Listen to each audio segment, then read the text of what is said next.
대한민국 해군의 100년 대계가 마침내 첫 삽을 떴습니다. 대한민국의 첫 번째 항공모함 통칭 CVX가 모형을 공개하면서 본격적인 연구 개발에 착수한 건데요. 이제는 이변이 없는 이상 CVX는 대한민국의 유일무이한 중형 항공모함으로서 그 모습을 드러내기 시작할 것입니다. 그래서 준비했습니다. 오늘은 다수의 전문가 정보를 종합한 대한민국 항공모함의 청사진을 시청자 여러분께 알려드리겠습니다.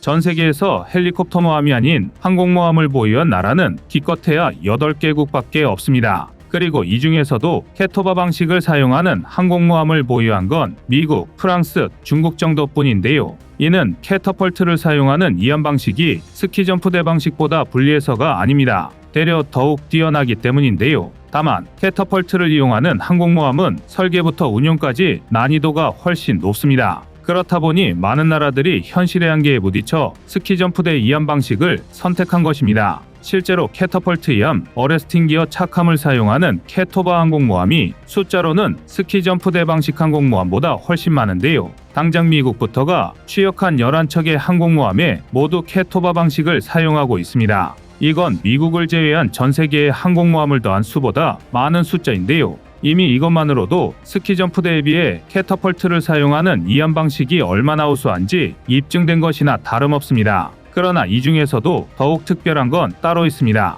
공식, 비공식 다 합쳐서 전 세계에 오직 단 3척, 미국의 제럴드 R 포드함과 2024년 취역 예정인 존 F 케네디함, 그리고 중국의 푸젠함만이 탑재한 전자기식 캐터펄트 이말스입니다. 이말스는 성능 면에서는 증기식 캐터펄트와 큰 차이가 없지만 그 외 모든 면에서 우수합니다. 원리를 최대한 간단히 설명하자면 전기를 이용해 함재기를 사출하는 방식인데요. 깊게 들어가면 다른 부분이 많지만 야구 배팅 연습장에서 야구공을 자동으로 날려주는 기계를 생각하시면 편합니다. 다만 그 위력이 수십 톤의 함재기를 하늘에 날려보낼 정도로 강할 뿐이죠. 하지만 이 덕에 이말스는 증기식에 비해 구조가 놀랍도록 단순합니다. 증기식 캐터펄트는 엔진부터 고온 고압의 증기를 끌어와야 하지만 이말스는 극단적으로 말해서 배터리와 전선을 연결하는 게 끝입니다. 게다가 증기를 한계까지 압축했다 폭발적으로 사출하는 증기식 캐터펄트와 달리 전구간이 동일한 힘을 받기 때문에 훨씬 안정적이고 내구성 또한 높습니다. 즉 바꿔 말하면 정비 운용에 관련된 인원이 비교적 적다는 뜻입니다.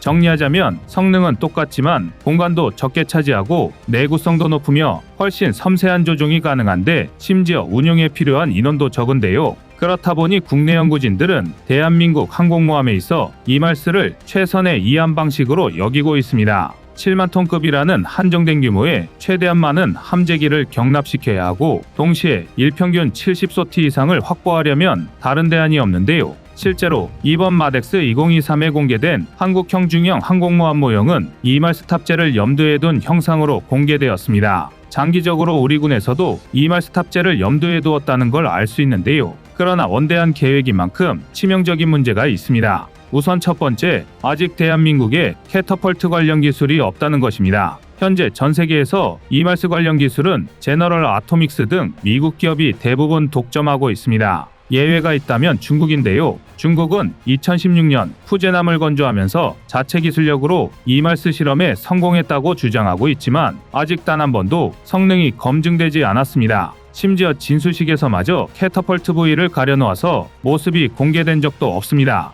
그동안 중국이 보여준 말도 안 되는 허세들을 생각하면 푸젠함의 이말스가 정상적으로 작동할 것이라 생각하긴 어려운데요. 사실 비단 중국뿐 아니라 러시아, 영국, 프랑스 등 어느 나라도 자체적인 캐터펄트 건조 능력을 갖추지 못한 상태입니다. 엄밀히 말하면 캐터펄트 기술 자체를 미국이 독점하고 있다고 봐도 무방한데요. 이런 캐터펄트 기술을 독자 개발한다는 건 아무리 기술력으로는 세계 최정상급인 대한민국이라 하더라도 절대 쉽지 않은 선택입니다. 물론 그렇다고 미국이 수출해 줄 것이라 철석같이 믿고 있을 수도 없는 노릇인데요. 만에 하나 미국이 이말스 수출을 허락한다고 하더라도 F-35의 경우처럼 정비가 필요할 때마다 미국의 허락을 받아야 한다면 그건 그 나름대로 문제입니다. 게다가 두 번째 문제가 발목을 잡습니다. 바로 전력 부족입니다. 이제 와서는 당연한 얘기지만 미국의 항공모함은 전부 원자력 추진입니다. 이론상 반영구적인 항해가 가능한 항공모함을 기반으로 미국은 막대한 대외 투사 능력을 구사할 수 있었습니다. 그렇기 때문에 1년 유지 비용만 3천억 원이 넘는 10만 톤 이상 초대형 항공모함을 아득바득 11척이나 굴리는 것입니다. 심지어 이것도 모자라 건조비만 16조 원이 넘는 제럴드 R 포드급 항공모함으로 세대 교체를 진행 중입니다. 하지만 원자력 추진 항공모함에는 많이들 간과하는 또 다른 이점이 있습니다. 바로 전력 생산입니다. 제럴드 R 포드급 항공모함에 설치된 벡텔 A1B 가압 수형 원자로와 원자로 발전용 증기 터빈은 10만 톤에 육박하는 선체를 시속 55km 이상으로 움직입니다. 또한 동시에 다수의 레이더, 8연장 마크 29 ESSM 발사기 2개, 21연장 마크 49램 발사기 2개, 엘리베이터 3기, 착함 장치 3개를 움직이면서 4,665명에 달하는 승조원이 원활하게 생활할 전력을 공급합니다. 그리고 결정적으로 여기에 이말스를 무려 4기나 동시에 운용할 수 있습니다. 기존에 사용하던 재래식 추진 방식으로는 절대 이 정도로 많은 양의 전력을 공급할 수 없습니다. 항공모함의 전력 시스템은 넘치는 건 상관없지만 부족해서는 안 됩니다. 그러나 만약 이말스를 탑재한다면 기존 추진 방식을 사용하는 이상 CVX의 전력 부족 현상이 발생할 수도 있습니다. 단적으로 푸제남은 이말스 3기를 탑재했지만 재래식 추진 방식을 탑재하면서 다수의 전문가가 전력 부족을 의심하고 있습니다. 푸제남의 규모를 생각하면 이말스를 동시에 운용하지 못하거나 함재기 이함 시 레이더 성능 일부를 제한하는 등의 사태가 벌어질 가능성도 충분한데요. 대한민국으로서도 이는 반드시 해결해야 할 과제입니다. 가장 직관적인 방법은 캐터펄트 이함 방식을 포기하는 겁니다. 캐터펄트를 포기하면 결국 남는 건 스키 점프대, 수직이 착륙기를 운용하는 방법뿐입니다. 다시 말해 수직이 착륙이 가능한 유일한 현대 전투기 F-35B를 운용하는 것 말고는 방법이 없습니다. 영국의 퀸 엘리자베스급 항공모함이 F-35B를 활용한 스토블 방식 항공모함임에도 최대 110소티가 가능한데요. 다만 이는 문제 해결 방식이라기보다는 문제 회피에 가깝습니다. F-35B는 한계점이 너무 뚜렷합니다. 노즐을 90도 돌려야 하는 구조상 비행 성능이 상당히 떨어지고 정비 요구도가 높습니다. 한마디로 문제가 생길 때마다 미국의 허락을 받고 기술진들을 모셔와야 한다는 것입니다. 최악의 경우 우리 군에 필요해도 불구하고 함재기가 부족한 상황이 펼쳐질 수도 있는데요. 또 수직이 착륙을 위해선 연료 용량과 무장 능력에 제한이 생깁니다. 실제로 F-35B의 무장 탑재량은 F-35A의 80%, 작전 반경은 260km 이상 좁습니다. 일단 항속거리는 둘째치고라도 유사시 지하에 숨어든 북한 수내부를 타격하려면 벙커버스터 운용이 필수적인데 F-35B가 탑재할 수 있는 벙커버스터의 위력은 F-35A에 비해 절반 수준에 불과합니다. 이러면 눈 가리고 아웅인 중국 푸제남과 다를 게 없습니다. 더군다나 수직이 착륙은 겉모습만 간단해 보이지 이 또한 상당히 높은 기술력이 필요한 건 매한가지입니다. F-35B가 한번 뜨고 내릴 때마다 갑판 온도는 1200도 이상으로 수직 상승합니다. 갑판이 F-35B의 엔진열로 인해 변형이 생기지 않으려면 30초 이내에 냉각되어야 합니다. 유감스럽게도 대한민국은 아직 이 정도의 특수강을 보유하지 못했습니다. 즉 캐터펄트와 마찬가지로 자체 개발이 필요하다는 건데요. 이런 이유로 대한민국은 KF-21N 개발을 선택한 것입니다. 장기적으로는 F-35B의 수직이 착륙을 감당할 특수강도 필요하긴 하겠지만 대한민국 항모전투단에 요구되는 역할을 담당하기엔 KF-21N이 더욱 적합하다고 판단한 것입니다. 현 단계에서 CVX와 KF-21N은 운명 공동체가 되었는데요.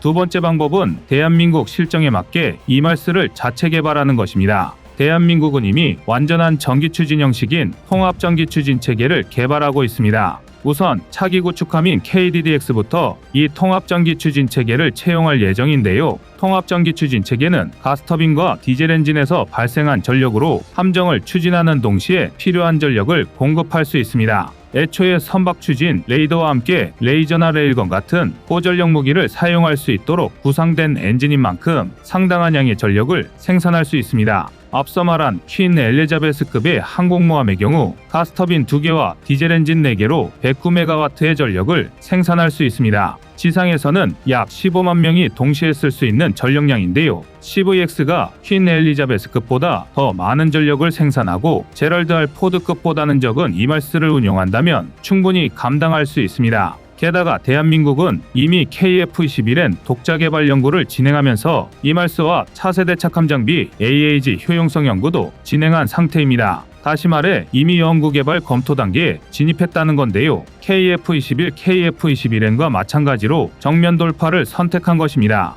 아직 정확한 성능이 공개된 건 아니지만 중국이 성공했다면 대한민국 또한 가능할 텐데요. 대한민국이 독자 기술력으로 이말스를 보유하게 된다면 전 세계 방산 분야에서 독보적인 위치를 차지할 것입니다. 적어도 이제 걸음마를 떼기 시작한 대한민국의 첫 번째 항공모함을 위해서라도 지금 당장은 희망적인 관점으로 바라볼 필요가 있습니다. 물론 이를 제외하고도 아직 문제는 남아 있습니다. 그 중에서도 인력 양성은 지금부터 준비를 시작해야 합니다. 항공모함은 크고 복잡한 구조물이 엉겨있기 때문에 제한된 공간 내에서 함재기, 헬기, 무장체계 등 다양한 기능과 시스템을 운용해야 합니다. 이런 복잡한 상황에서 이착함을 한다는 건 함재기 파일럿에게나 승조원들에게나 매 순간이 살얼음입니다. 아예 함정의 운용 개념을 송두리째 바꿔야 할 텐데요. 아무리 이말스 자체 개발에 성공하고 국산 함재기를 운용한다고 하더라도 가장 중요한 사람이 바뀌지 않으면 말짱도루묵입니다. 항해 방식도 문제인데요. 기존 대한민국 해군의 최대 함정은 만재 19,000톤의 독도급 대형 수송함이 고작입니다. 반면 CVX는 경하 배수량만 4만 톤으로 2배 이상입니다. 게다가 항공모함은 항공 운용에 초점을 맞춘 특성상 파도, 바람 등 기상 조건에 더욱 민감합니다.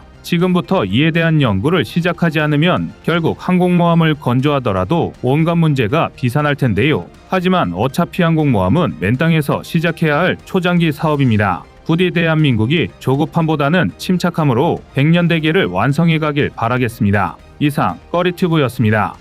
안녕하세요, 꺼리튜브입니다. 그동안 보내주신 사랑과 응원으로 1편 출간에 이어 이번에 꺼리튜브의 새로운 신작 세상에 밝혀지지 않은 현대무기 비하를 출간했습니다. 내용이 어려워 쉽게 다가서지 못했던 군사무기 이야기를 남녀노소 누구나 편하게 이해할 수 있도록 모아봤는데요. 그 누구도 알 수 없던 현대무기 비하의 숨겨진 이야기를 이제 온라인 서점이나 가까운 서점에서 만나볼 수 있습니다. 또 전문적인 군사무기 이야기를 알고 싶다면 꺼리튜브 1편인 대한민국 6회공 군사무기도 준비되어 있습니다.